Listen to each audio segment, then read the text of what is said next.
welcome to Jiu-Jitsu tonight. We're going to work on the arm lock flow. I do apologize for the little hiccup if you saw the few seconds. There's something in my phone, I don't know why it keeps jumping off of the group page when I'm trying to go live. But we're on now. Come to attention, bow.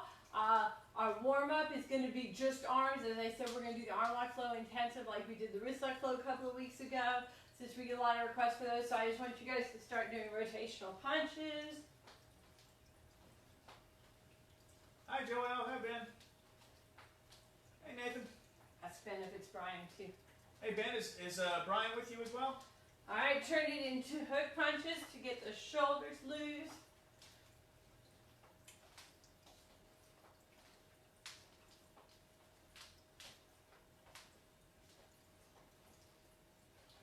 Nice, alright, face forward, arm circles forward. Hey Caesar.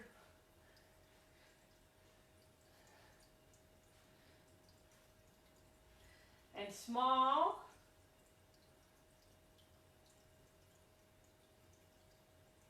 And small arm circles backwards. All right. Hey, good to see you, Brian. There's Will. And big arm circles backwards.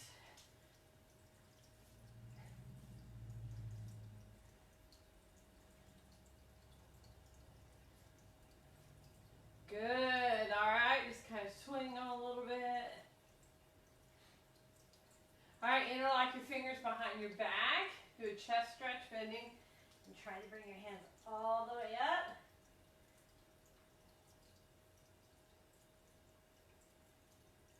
Bend your knees as you come back up. Just make sure everything's nice and loose. With the wrist, there's a few places where we get the wrist a little bit in the arm lock flow. Not so bad as in the wrist lock flow. Bend that hand back.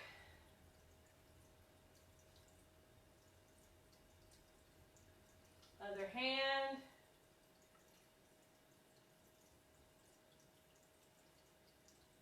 And bend that hand back.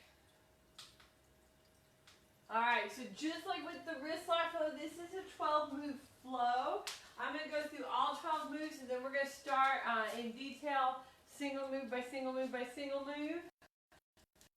So in the arm lock flow, it's predicated on Neil throwing a loopy punch at me. So I'm going to end up having to be to the inside. I'm going to try to go through the Japanese names. It's not something we normally do on the arm lock flow. But real quick, Neil throws a loopy punch, I block, and I start. My first lock is a standing arm bar. Second lock is predicated on him attempting to protect himself. So I'm able to do a bending arm bar. I go into an udigarami. I go arm bar across my shoulder, a shionagi throw, a standing straight arm bar, wrap it the opposite way, another version of the udigarami, a wakigatame, bend at the elbow, trap that arm, and then break the arm. That's 12 moves. Each one that I said something about is a specific move. So we're going to work through them. We've talked a lot about if you've made a workout dummy at home, since most of them don't have legs. If you have a chair or something to mount it on, everything I do to Mr. Neil, I am going to do to our workout dummy, so you guys can see it on that as well. And I'll be able to do a lot of description. I'll give Neil some opportunities to answer some of your questions, all right? So first and foremost, the very first one, standing arm bar, or standing arm lock, is called Tachi Udigarami. And it's going to go moved into the wrapping elbow reversal, which is called Katate Maki Gaeshi, all right? So, very first thing, if Neil actually was punching at me, which of course I obviously can't make my dummy do, I've got to protect against not getting hit by the fist. And I want to stop his body movement. So that block, the double mountain block in karate, is really, really, really important, whether it's an official stance or anything. I want to block below the elbow to stop from getting punched. I want to block on the body, on the, what I call like the shoulder pit, because it's that squishy part right there, to stop him from being able to continue to move in. So I block both of those. My hand stays right in the shoulder, wraps around my upper arm, is over his lower arm and then vice versa. So below elbow, over elbow, so that I'm able to strain that elbow. All right? So if you do have a dummy, you can go answer questions. All right. I'm going to wrap around, low to high, put my arm in, and Wait a then minute, once I get that figure 4 lock, if we had pressure of an arm around it and everything, I'd be able to rev. As you saw, it's really dramatic with no bones in there, so you can see how the movement would be. I'm going to try to like rev my arm, my left arm holding on my right. I'm going to rev like a motorcycle, so that lock motion, I'm going to wrap around, and that shifts.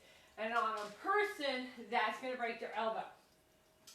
What we end up doing on the next one is that to protect against this, what Neil wants to do is move in. If somebody has done this to you, boom, boom, boom, you can't pull out, that tightens the lock. What Neil's going to do is move in. Let me get him out of the way and stay. Don't fall off your chair. To protect, if he pulls away, see how he's tightening everything up. So he doesn't want to do that. What he's going to do is he's going to push in. And what most people do when they push in, if they bring the hand high, he's going to try to grab my hair. And that's the natural defense against this. So if he got in and got a hold of my hair, he could knock my head forward or pull me back to the ground or something like that while protected by having his elbow back.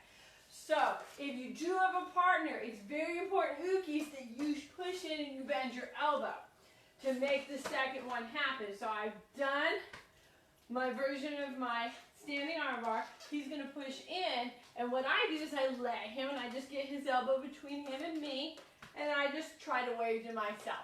So everything's all nice and tight. We're really close together. We're standing next to each other like buddies. And then I just raise my hand up because I want to see a note I wrote to myself on my palm. So we do a little bit of movement on this. I'm going to shift my dummy to give him an angle. I wrapped his arm. He tried to grab my hair. So I come in next to him, bend at the elbow. Elbow is between my hip and my hand, and I just raise my hand to the sky. So literally all I did was I brought myself over and bring my arm up. Hey, Nathan. What we're going to be able to do with these 2 locks, where we talked about on the wrist lock flow that pretty much everything was just throw.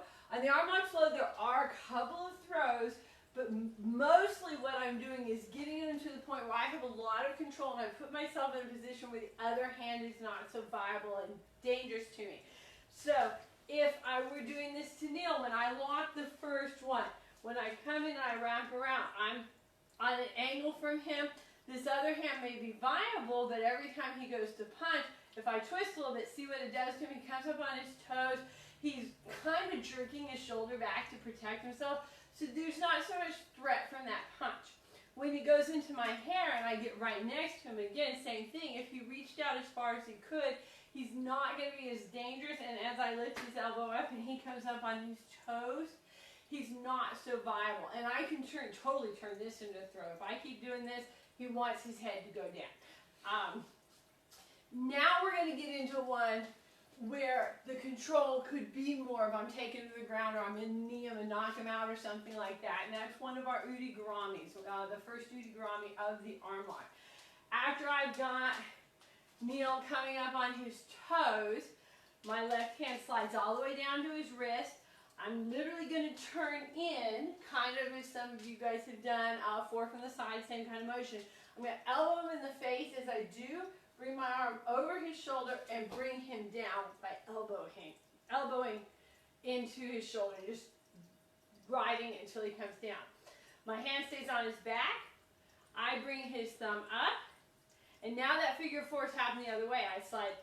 I'm over his tricep, under his lower arm, and I grab my own wrist.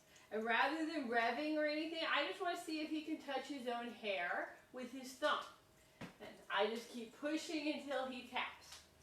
I can shove him to the ground if I need to. I can make his face meet my knee. I can do whatever I need to for a self-defense type of situation. And even if he attacked my legs, I literally could just throw myself to the ground, bringing him down with me. So there's a lot of self-defense in this Udagarami. It's a really great one. So again, as we've gone through, answer questions if you want to. Left arm goes around, get into the shoulder, come up, right on up, and try to touch my own hand. Left hand slides down to the wrist. I step in, elbow right in the face, come up over the back. In this case, we're going to have to turn them over the chair a little bit. Come over the back, ride it down. Bring that wrist up until I can grab my own. And try to see if the thumb can go to the hair. So when I move from the second lock, step and turn, elbow. Bring their head down. I'm holding the wrist with my left hand. Arm across the back. Slide the arm up. I'm going to reach under and grab my own wrist, so it's exact opposite hand position of what I did on the first one. And I'm trying to see if the thumb can touch the hair. All right, that is a very, very, very traditional udigurami that I just did. Moving from there, I'm going to a straight arm bar. This one is called, never actually taught this name in class, and there's a reason. It's called Gyaki Te Seo. So this is one, again, where if I needed to, I could take everything to the ground and it could be a fight ender. Once I've done my udigurami, I've brought Neil down and I'm seeing if his thumb could touch his hair. I let go with my right hand, that's the one that's on his back. I keep holding on with the left, and I pivot again. I spin left foot coming up to where now my back is against his shoulder. So we're at a 90-degree angle here, and I bring his arm just right over my shoulder. Very important that I'm not here because he can now do, he can do a bicep curl and get strong against me again. So I'm going to be past his elbow. I'm going to be holding the hand, not the arm, because again, this is about strength. Bending his wrist back, where all those wrist locks that we talked about, he's not going to be able to curl his hand back up. So he's never going to be able to engage the strength of his arm. So I'm going to hold the hand, and I can bend and break if I need to, or just hold and bring him onto his toes again. If you're noticing there's a theme here on the arm locks. When I get the arm locks, what I'm doing is I'm controlling his balance by making him have to try to get taller. When he comes up onto his toes, Neil's only going to be able to protect against the shoulder so much, and then he can't get any taller. So then everything's going to break. So the tap's going to happen in the protection of this. And pretty much I can just lead him around. And see, this doesn't take any muscle. I'm just getting really quickly to the point, and I can lead him around. I have a lot of control. He can't reach me with the other hand, so about the only thing he can do is try to kick me with that leg. From there, we're going to our first throw. This is called shionagi. In old style fighting, this is actually the way a lot of throws would have happened. One of the things Jay likes to talk about is that some of our throws, we do it to protect our ukis, but if you really were in a self-defense situation, if you did everything backwards for the osotogari, all those kinds of things, it's much more devastating throw. This is the one where we chicken wing our partner. So I've got Neil's arm over my shoulder. I get to where we're both facing back to back. So I literally bring my right shoulder against his, and I'm going to bring his hand where he's not strong again. Up here again, we're into muscles and whether he can overpower me or not. So I'm going to literally just, I think of it as a wiper.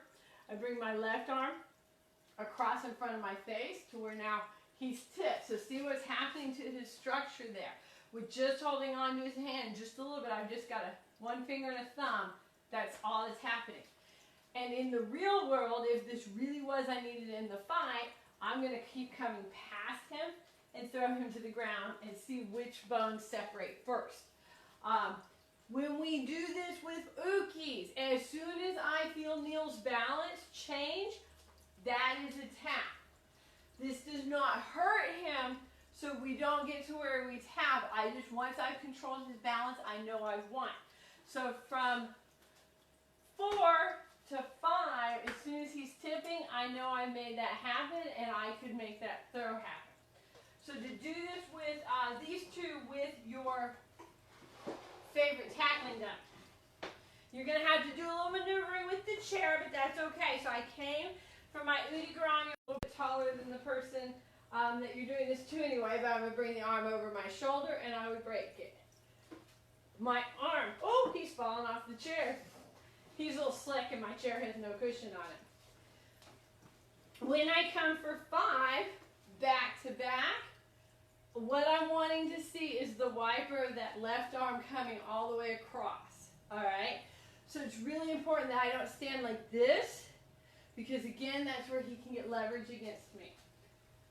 May want to think about attaching. Yeah, we probably want to strap him to the chair so he can't move around, but then I couldn't tip him over for udigurami. So again, from my udigurami, I step my left foot, I pivot on my right, come around, everything's underneath his shoulder. And then as I go back to back, I bring my arm all the way across, and when I'm able to tip, I can probably actually shoot an agi him. Yeah. Once I'm able to tip, the way this whole move would go is like that. So that's a throw where you literally are going to bring your partner over your back, and they're going to face plant into the ground. So we don't actually do this, obviously, in class, even on a karate floor. Hi, Natalie. We just get it all set up as good as we can to know that we've accomplished it, and then we practice these in a way where our partners can fall as they need to, all right?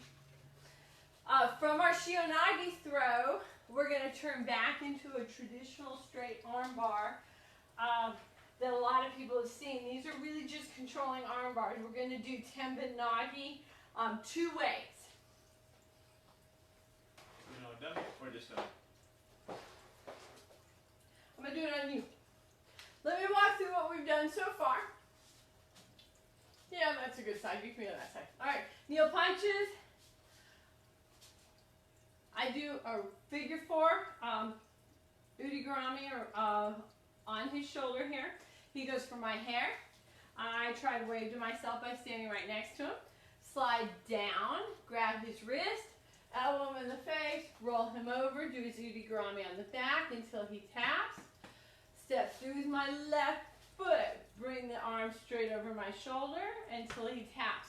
Now we get back to back, and I'm doing my shihonage. As soon as I feel him tip, I know he's set. So now I'm going to stand next to him again. So we're both going to face you. So my left foot comes back to my right. I bring the arm over me.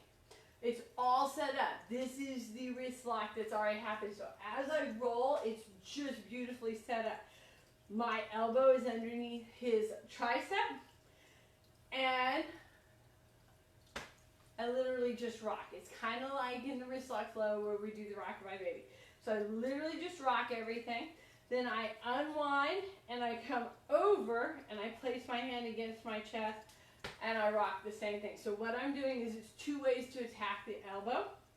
From here, I just slide until his arm's nice and straight, holding everything down at my hip.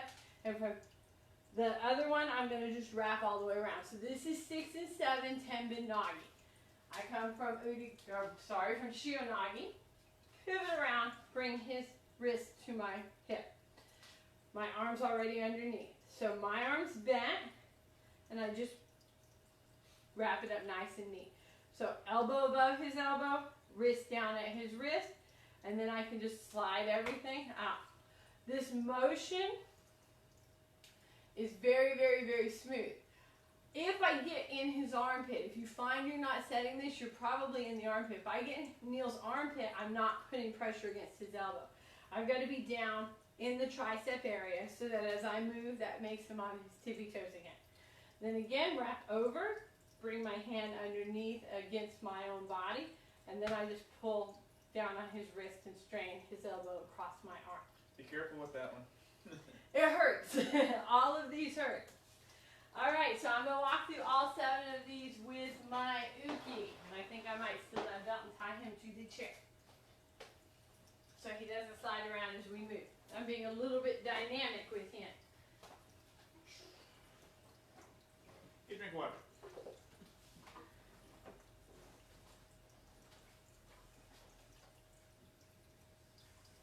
So now I have a hostage, and he must let me do arm lock flow on.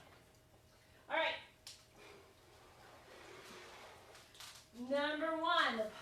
comes in, block, wrap around, shoulder and elbow, and lock.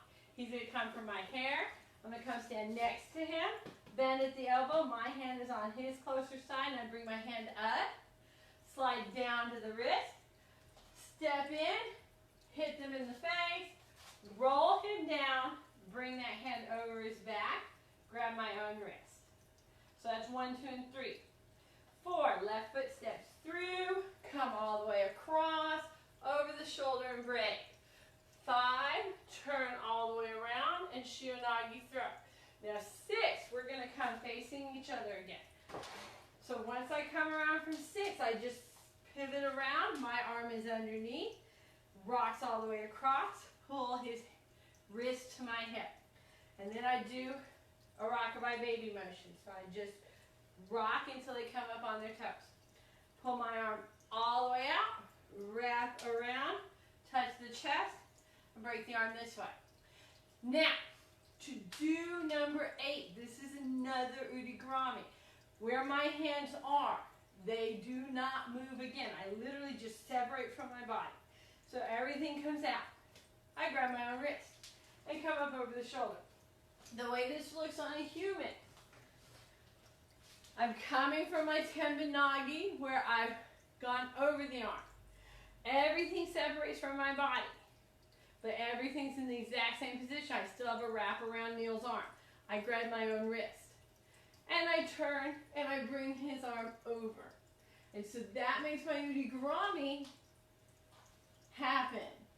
Again, this doesn't really hurt in the sense of an arm lock hurting on some of the tapping. This is that same thing that a Shio-nage would do. I can literally just keep going until Neil collapses and falls down and things then start breaking. So when we get to this point and he can't keep his balance anymore, I set my Udigarami and we go ahead and stop. There's no tap. The key to this is it's the simplest one to get to because there's no movement. Pull everything away from your body, grab your own wrist, and turn. All right? So from 7, over the arm Tenbin-nage, pull everything up, grab your own wrist, and turn. We're going to a Wakigatami now. This is another straight arm bar. This is one that can turn into face planting and a lot of control if you have a really violent attacker. So I've come from my Udigarami. My right hand stays at his wrist again. I just let go with the left. Turn everything over as I'm bringing his hand out. So I'm taking his thumb from pointing at his head, and I'm going to turn it. Now the palm's facing me, and now the palm's facing up as I spin everything around.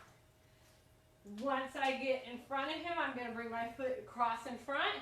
And again, I'm making that same motion that I did with the Tenbin-nage, only now I'm just over the top and I'm cradling his arm. Bring both hands across the back of his hand. And see how I just lift a little bit? That lowers Neil a little bit. Every little twist I do is going to bring him down. The thing on this one is this really is a controlling. I'm making the wrist lock happen here. My leg is in danger. If he goes for my leg, I literally just kick it out and sit down, and we both fall to the floor on him. So this is like a sprawl in a different way. So I don't have to worry about him attacking my leg, because if we decide that we're going to sit, he's my couch, and he really doesn't want to be that because he would be kissing the floor really, really violently. So I've come from under the arm Tenbin-nage to my Udigarami. Right hand stays holding on. I'm going to twist the hand, turning down, down, down, down as I spin around. Cradle the arm, bend the hand and the wrist, and I'm going to set in front of their leg. That just gives me that leverage point as I'm tipping him, so that any movement I do with his hand, the hand goes high and his face goes low. So this is making Neil bow a lot. So let me walk through all of them so far on Neil. All right. 1, 2, 3, 4, 5, 6, 7, 8, 9. From the sound of it, a lot of the talking and walking through got us through most of the time. I am going to keep going through the last 3. They're super quick, super easy. So if you guys have the time you want to stay on, I'd love to have you guys stay on. From here, where the last 3 on wrist lock are the hardest, the last 3 on arm lock are the easiest. I've got Neil in a Wakigatami. I just slide up and bend his arm and make a Z out of it. For anybody who knows the wrist locks, Kodakadaki, it's that same kind of motion. I make a Z out of his arm, so I bend at the elbow and the wrist, and that just tightens everything up, and he already taps. So that's 9. Then what I want to do is I want to free my right hand up finally so I can punch him a little bit, because this guy's been bugging me, and I've done 10 wrist locks on him. So I take his hand in between my own elbow. Yep, sorry, this is 11. So I keep the Z by wrapping my arms up. That gives me freedom if he's being froggy and I need to hit him or something. So from the Z, I just tuck it into my elbow. And then I finalize by straightening my own arm, straightens his arm, and I put all the pressure on his elbow and I shear his elbow. So I stage up those last 3 to finalize this fight, but they're really the easiest to get to. That last one though, number 12, that one right there, don't do that. Do not push on your partner's elbow. If their arm's already straight, it will hurt. So all of these ones are really just being very gentle because we staged up from our Wakigatami. I make the Z, he taps, I tuck the elbow, make him bow, he taps, straighten, and I just pretend to shear his elbow. If I really needed to, I'd step out and break, and that would be the end. That's all 12 moves. For my jiu-jitsu people, it's the same as it is with the wrist lock. If you're testing for your yellow belt, you need the first 3. If you're testing for orange, you need 6. Green, you need 9. And blue, you need 12. So we will continue, depending on how the closures go and how many more weeks we post. We'll do some more hitting on flows periodically as we go through, because those are ones people have a lot of questions on. Thank you guys so much for coming out tonight. I can't wait to see you guys on Monday. Bow. Thank you.